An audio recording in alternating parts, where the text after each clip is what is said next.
అకాల వర్షాలతో నష్టపోయిన రైతులను ప్రభుత్వం వెంటనే ఆదుకోవాలని జయశంకర్ భూపాలపల్లి జిల్లా తీన్మార్ మల్లన్న టీం జిల్లా అధ్యక్షులు రవి పటేల్ అన్నారు. 2 రోజులుగా కురిసిన వడగండ్ల వాన, ఈదురు గాలులతో భూపాలపల్లి జిల్లా వ్యాప్తంగా పంట పొలాలు, వరి, మొక్కజొన్న పంటలు నీట మునిగిపోయాయి. కమలాపూర్, రాంపూర్, చికన్పల్లి, గొల్లబుద్దారం, నాగారం, దూదేకులపల్లి గ్రామ రైతులను వారి కళ్ళల దగ్గరికి వెళ్లి రైతులను కలుసుకొని నష్టపోయిన పంటలను పరిశీలించారు. రైతులకు ధైర్యాన్ని చెప్పి ప్రభుత్వం వెంటనే రైతులను ఆదుకోవాలని భూపాలపల్లి జిల్లా వ్యాప్తంగా వ్యవసాయ అధికారులు పర్యటించి ప్రభుత్వానికి నివేదిక పంపించి రైతులకు నష్టపరిహారం అందించాలని రవి పటేల్ విజ్ఞప్తి చేశారు. అలాగే తెలంగాణ రాష్ట్రంలో పంట బీమా అమలు చేయాలని రవి పటేల్ ప్రభుత్వాన్ని డిమాండ్ చేశారు.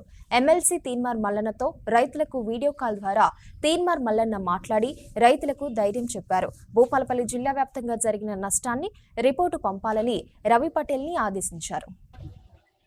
ఈరోజు జయశంకర్ భూపాలపల్లి జిల్లాలో నిన్న కురిసినటువంటి భారీ అకాల వర్షాలకు చాలా చోట్ల పంట నష్టం తీవ్రంగా జరగడం జరిగింది.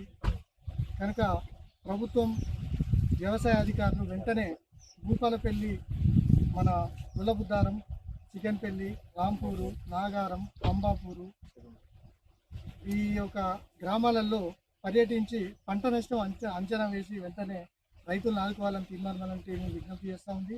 ఎందుకంటే ఈరోజు మేము పర్యటించినటువంటి కొన్ని గ్రామాల్లో చూస్తే ఇక్కడ కళ్ళాలలో వడ్లు విపరీతమైనటువంటి తడిచిపోవడం జరిగింది, అలాగే కుట్టుకపోవడం జరిగింది. రైతులు ఏడుస్తున్నారు, విలపిస్తున్నారు. కనుక ప్రజాప్రభుత్వం వెంటనే ప్రజలను ఆదుకోవాలని తీర్మానం డిమాండ్ చేస్తూ ఉంది.